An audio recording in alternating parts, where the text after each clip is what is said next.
Bonjour à tous, nous commençons dans cette vidéo un nouveau cours par rapport à la série de cours que nous sommes en train de faire sur la théologie morale. Ce sont des cours d'initiation qui essayent de commenter les différents commandements de la loi de Dieu. Et aujourd'hui, nous devons aborder le 8e commandement.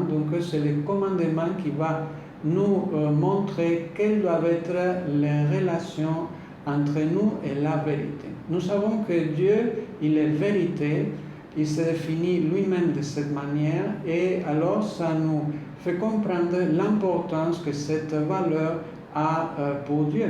Et donc l'effort que nous devons apporter pour pouvoir véritablement vivre cette vérité dans nos vies. Alors, dans la Sainte Écriture, concrètement dans les livres de l'Exode, on nous dit « Tu ne porteras point de faux témoignages contre ton prochain ». Et puis, par exemple, dans l'Épître aux Éphésiens, on nous dit « C'est pourquoi renoncez au mensonge et que chacun de vous parle selon la vérité à son prochain, car nous sommes membres les uns des autres ». Effectivement, cette union qu'il y a entre nous exige que les rapports que nous maintenons soient basés sur la vérité. Et ensuite, dans le livre des Proverbes, on nous dit « Les lèvres fausses sont en horreur à l'Éternel, mais ceux qui agissent avec vérité lui sont agréables ». Pourquoi les lèvres fausses sont en horreur pour l'Éternel? Eh bien, parce que Dieu est vérité. Traditionnellement, quand on parle du diable, on dit que le diable, il est le père du mensonge. C'est ce qui le caractérise. C'est cette manière qui nous entraîne dans les tentations et dans les péchés. Il nous présente de fausses valeurs, une fausse félicité, qui ne sont que de mirages, et il nous fait tomber, il nous trompe. Eh bien, Dieu, en revanche, il est vérité, et nous devons donc nous décider à épouser cette valeur dans notre vie. Pourquoi ce commandement est important? Eh bien, c'est très important parce que Dieu lui-même est vérité et que les offenses à la vérité vont avoir une influence sur toute la conduite morale de la personne. Comme nous venons de le dire, le péché, on pourrait dire en quelque sorte, n'est que mensonge. Nous nous trompons nous-mêmes, le diable nous trompe, nous trompons les autres. Eh bien, nous devons sortir de cette dynamique, comprendre quelle est la vérité et la vivre dans notre vie. Vivre dans la vérité, alors qu'est-ce que cela signifie? Cela signifie tout simplement que les facultés, les capacités que nous avons, nous devons les utiliser dans le but que Dieu a prévu. Alors, quel est le but de nos capacités spirituelles, de nos facultés spirituelles? Eh bien, le but de la volonté, c'est le bien, et le but de l'intelligence, c'est la vérité. Donc, notre intelligence, Dieu nous l'a donnée pour que nous connaissions la vérité. D'un point de vue philosophique, il y a plusieurs possibilités de définition, mais on pourrait rester avec celle qui nous dit que la vérité, c'est la adéquation entre ce que nous avons dans notre intelligence et la réalité. C'est-à-dire qu'il faut qu'il y ait une identité entre ce que nous comprenons et ce qui est en vérité, en réalité, dans le monde objectif. Eh bien, cette vérité, nous devons donc la faire nôtre et agir en fonction de ce que nous comprenons. Voilà pourquoi vivre dans la vérité, c'est très important, puisqu'elle va nous présenter ce que sont les choses, et alors, de cette manière, nous pourrons vraiment poursuivre le vrai bien. Si moi je vis dans les mensonges, je risque de poursuivre un bien qui est faux, une valeur qui est fausse, qui n'est pas une vraie valeur, et donc en définitive, gâcher ma vie, courir beaucoup pour aller nulle part. Voilà pourquoi la vérité dans notre vie doit être un engagement. Nous devons chercher à connaître cette vérité et à la vivre dans nos vies. Alors, quelles sont les vertus qui nous encouragent à vivre ce commandement? Eh bien, le premier, évidemment, c'est la véracité, c'est-à-dire le fait de dire la vérité, de ne pas accepter les faussetés, qu'on pourrait l'avoir avec une autre on pourrait la compléter, disons, avec une autre vertu qui est voisine, qui est la sincérité. Non? La sincérité ajouterait le fait de dire toute la vérité, non? D'épuiser véritablement le contenu de la vérité. Eh bien, cette sincérité, c'est important que nous apprenions à la vivre envers Dieu, envers nous-mêmes et envers les autres.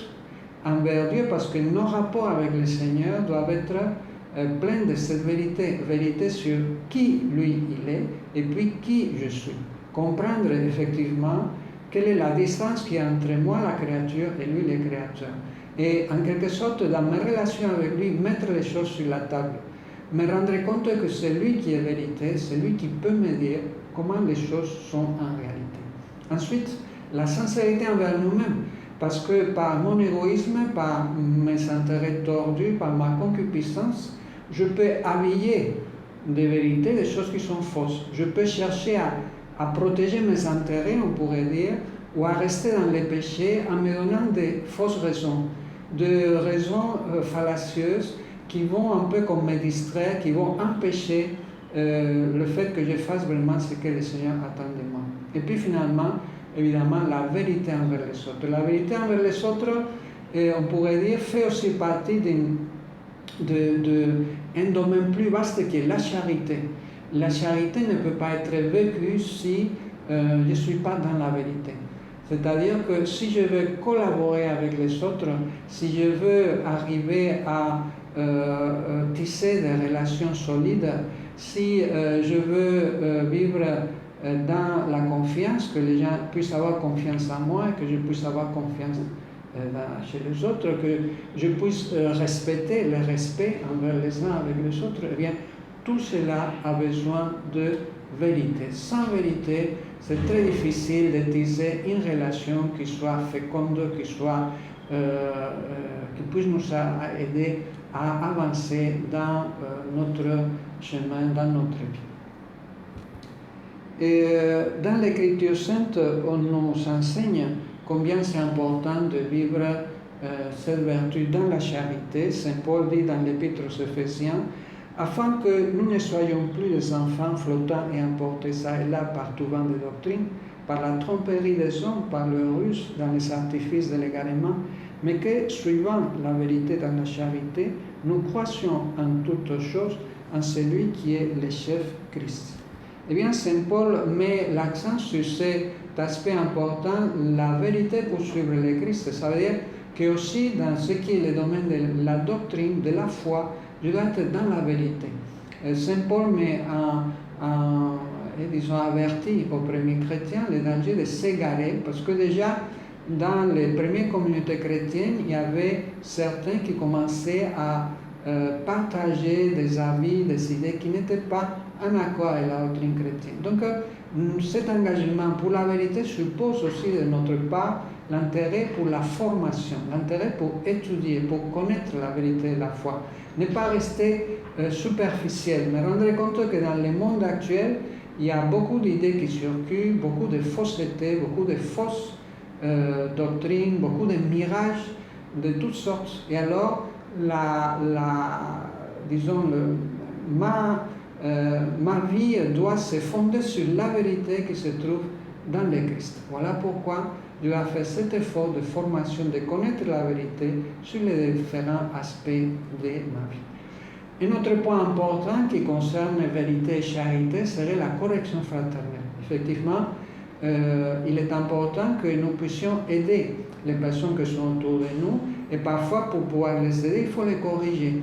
Donc, je ne peux pas maintenir une amitié sur une attitude hypocrite. Je sais que l'autre, il y a quelque chose qui ne va pas du tout, mais je n'ai pas le courage de le lui dire.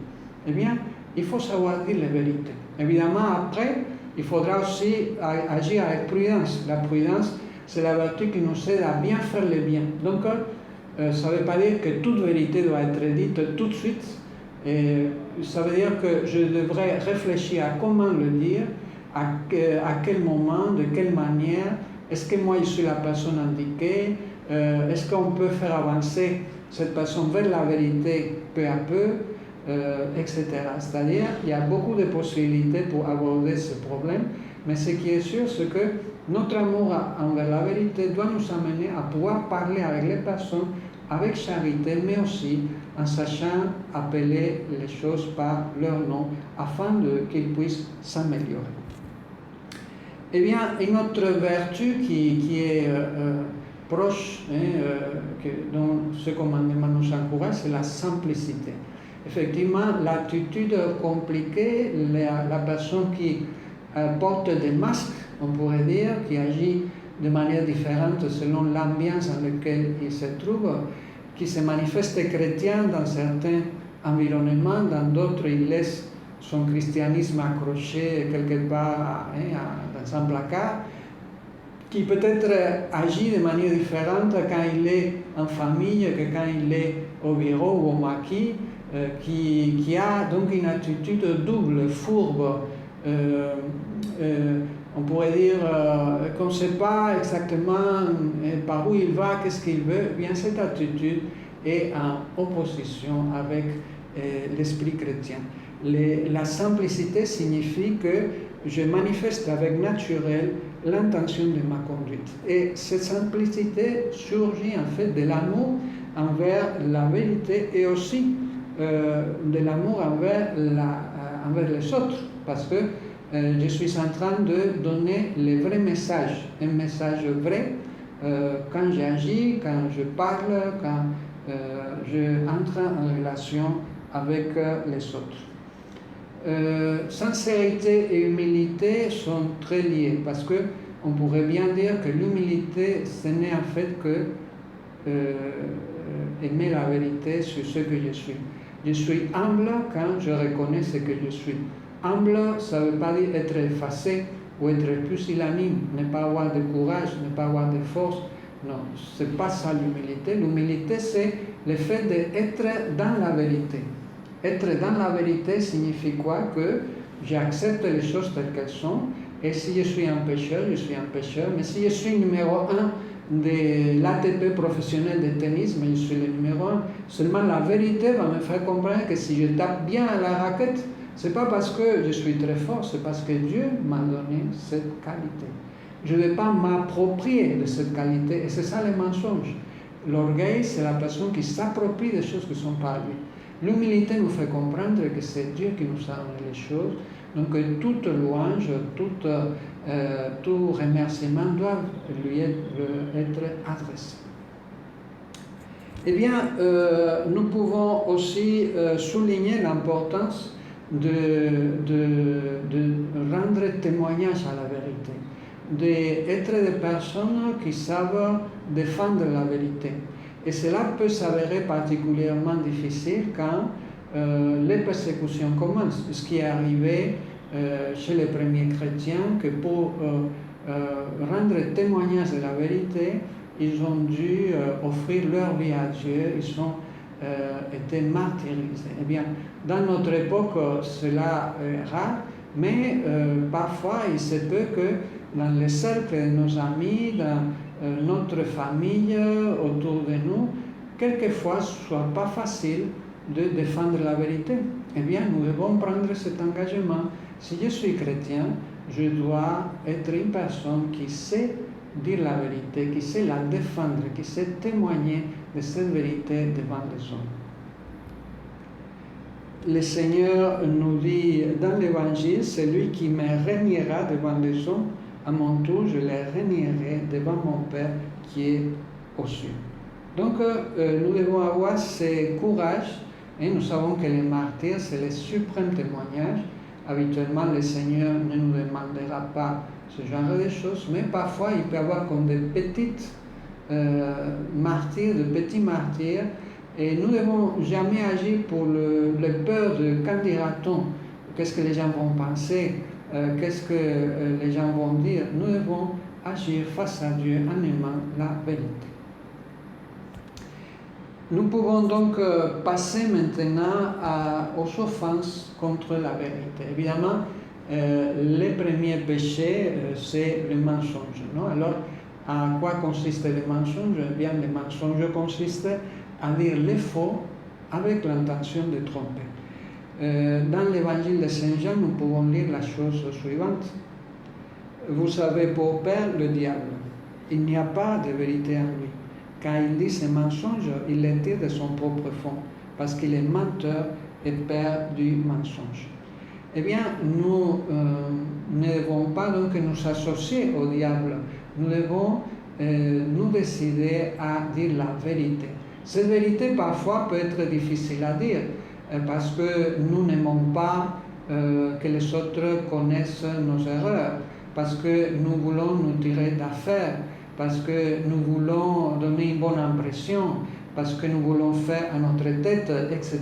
Il peut y avoir beaucoup de motifs, mais nous devons nous rendre compte que si je veux vraiment faire plaisir à Dieu, je dois me décider dans ma vie à vivre cette vérité-là.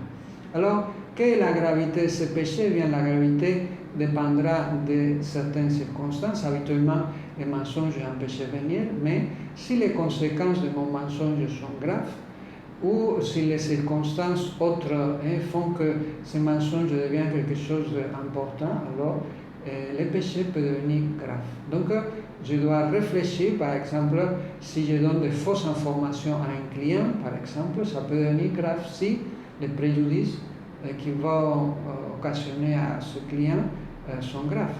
Ou si je ne renseigne pas convenablement un rapport parce que je veux cacher certaines choses, si les décisions qu'on prend sont erronées et que ça entraîne de préjudices graves à l'entreprise, eh bien, ça peut devenir une chose grave. Ou bien si je cache des informations, ou si je dis des choses par rapport à la santé, à ma santé, à la santé d'un autre, bon bref, il y a des cas dans lesquels ces mensonges peuvent être de péchés graves. On dit qu'avec un mensonge, on va loin, mais sans espoir de retour. Effectivement, les mensonges peuvent nous entraîner dans une voie difficile à parcourir. On dit que les mensonges ont les pattes courtes. Et cela va entamer notre prestige, ça va faire de nous des personnes sur lesquelles on ne peut vraiment pas confier. Une autre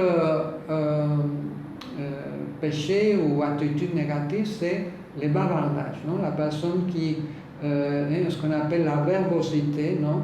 Et la personne qui par légèreté, il dit des choses qu'il n'a pas vérifiées, il dit des choses qui sont fausses, il les dit par vanité, il les dit par faire rire, il les dit pour comme ça. Donc, la malice dépendra des choses qu'elle dit, de l'attitude personnelle, mais nous devons nous rendre compte qu'il vaut mieux être des personnes équilibrées, qui ne parlent pas à tort et à travers, qui réfléchissent avant de parler. Et ce n'est pas toujours évident. Les faux témoignages et les parjures constituent aussi une faute en général, c'est une faute grave. Faux témoignages donc fait référence au procès judiciaire et les parjures fait référence au serment que je peux émettre. Alors si je fais un serment qui n'est pas vrai, ou si j'affirme quelque chose dans le domaine judiciaire, dans un procès, des choses qui ne sont pas vraies, alors ces mensonges deviennent des péchés graves. Évidemment, toujours en tenant compte de circonstances qu'il faudra évaluer dans chaque cas. Un autre aspect important, c'est ce qu'on appelle la diffamation. Donc l'Église nous enseigne que chacun de nous avons droit à la réputation. Donc chacun a droit à son honneur. Et donc il n'est jamais licite d'attaquer cet honneur, cette réputation. Donc là nous trouvons ce péché donc, de la diffamation qui a comme deux volets. Le premier, c'est ce qu'on appelle la médisance. Donc la médisance serait le fait que je révèle des choses cachées, des choses, disons, qui vont contre la réputation de quelqu'un. Et je les révèle à des personnes qui n'ont pas le droit de savoir cela. Donc souvent, je mets comme exemple le fait, imaginons que je suis dans le quartier et puis je vois un enfant qui vole un smartphone. Eh bien, j'ai le droit de parler de cela, mais pas à n'importe qui. J'ai le droit de parler de cela, par exemple, à sa mère. Je peux parler de cela à celui qui a été volé. Je peux parler de cela à la police. Mais je ne peux pas arriver dans les quartiers et dire « Ah, le petit Kofi, c'est un voleur, je l'ai vu, il a fait ci, il a fait ça. » Et donc, comme on dit de manière familière, j'ai gâté son nom. C'est-à-dire, je ne peux pas, même si c'est vrai, mais chacun a droit à son honneur, même un enfant. Donc, si cette atteinte à l'honneur, c'est dans des choses graves, alors la diffamation, la médisance et immédisance, ça devient un péché grave. Donc nous devons faire attention à ce que je colporte et aussi à ce que j'entends. S'il y a quelqu'un qui vient me raconter des choses et je vois que ce sont des choses qui ne sont pas connues, que ce sont des choses secrètes, que ce sont des choses qui ternissent la réputation, il faut que je l'arrête. Écoute, ça ne m'intéresse pas. Si tu as un problème, va parler avec la personne. Donc, tous les commérages, tous les commentaires négatifs sur les autres, nous devons nous habituer à dire non, je n'en veux pas. Parce qu'à chacun de nous, ça ne nous plaît pas qu'on nous critique, ça ne nous plaît pas qu'on parle sur notre dos, qu'on nous dise des choses, qu'on colporte des choses négatives, mauvaises, même si elles sont vraies. Donc, de même, nous devons agir avec les autres. La calomnie, c'est une diffamation, mais dans laquelle je suis en train de raconter des choses qui sont fausses. J'invente quelque chose qui n'est pas vrai et qui est très mauvaise, et alors je commence à affirmer ce mensonge pour, disons, disqualifier la personne, pour lui faire du mal. Donc évidemment, la plupart des fois, ce péché, c'est un péché grave. Donc nous devons nous dire, l'amour envers la vérité est lié à l'amour envers les autres. Et donc je dois respecter la réputation de chacun. Les jugements téméraires, qu'est-ce que c'est les jugements téméraires? Eh bien, cette réputation aussi, je dois la conserver à mon intérieur. Le Seigneur nous a dit clairement que nous ne devons pas juger. De la manière comment nous jugerons, on nous jugera. Donc, le jugement n'appartient qu'au Christ. C'est assez évident. Pourquoi? Parce que c'est lui seul qui connaît l'intérieur des personnes, qui connaît leur histoire, qui connaît les circonstances qui entourent la décision, l'acte, les paroles que la personne a fait. Donc, nous ne pouvons pas juger les autres. Donc, le jugement téméraire, c'est de condamner quelqu'un dans mon cœur sur la base de ce que j'ai vu, de ce que j'ai entendu. Donc, je ne veux pas juger quelqu'un. C'est un jugement téméraire, c'est-à-dire que je n'ai pas les éléments pour pouvoir juger. Si je juge et je condamne dans des choses graves, alors ça devient un péché grave. C'est-à-dire que je ne peux pas accuser, je ne sais pas, quelqu'un d'être un sorcier, de vouloir me tuer quand je n'ai aucune preuve. Je ne veux pas accuser quelqu'un de non, en fait, il me veut du mal parce qu'un jour je vis qu'il m'a regardé avec une attitude un peu bon. Je ne veux pas donner des intentions aux personnes, je ne veux pas affirmer des choses dont je n'ai aucune preuve et les faire à cette attitude négative envers les autres. Donc la vérité me demande justement de ne pas, disons, de respecter l'effort intérieur, non, le cœur des personnes, puisque je ne le sais pas, je laisse ça dans les mains de Dieu. Saint François de Sales dit la chose suivante: le jugement téméraire produit le mépris du prochain, l'orgueil et la complaisance de soi-même, et sans autre effet pernicieux, entre lesquels la médisance tient de premier rang, comme la vraie peste des conversations. Eh bien, soyons attentifs donc à la manière que nous avons de parler des autres. De manière générale, on doit se dire, si je n'ai pas des choses bonnes à dire de la personne, bon, il vaut mieux que je me taise, tout simplement. Et savoir respecter les autres, même si peut-être ce n'est pas une personne qui brille par sa bonté, bon, mais ce n'est pas à moi de juger, ce n'est pas à moi de parler. On dit que la médisance donc, et la calomnie sont des filles de la jalousie. Très souvent, ces péchés donc, ont comme origine la manque de charité. on a beau noircir les autres, c'est pas pour ça qu'on devient plus blanc. Eh bien, c'est vrai que très souvent, il y a des conversations légères ou des conversations méchantes qui peuvent avoir des effets très pernicieux. Au niveau des réseaux sociaux aussi, nous devons faire attention. Il y a ce qu'on appelle les fake news. Il y a parfois de personnes qui balancent des suppositions, des nouvelles qui ne sont pas démontrées, qui ne sont pas vérifiées, qui ne sont pas fondées. Nous ne pouvons pas agir comme un tam-tam qui se met à annoncer aux autres des choses que nous-mêmes, nous ne savons même pas si sont vraies ou sont fausses. Donc, dans tous ces réseaux sociaux, nous devons faire beaucoup attention parce que facilement, nous pouvons dénigrer les personnes, facilement, nous pouvons tomber dans ces différents péchés de la médisance ou de la calomnie. Et puis, nous devons aussi tenir compte que comme ce sont des péchés aussi qui vont contre la justice, alors la personne qui les émet est obligée de réparer.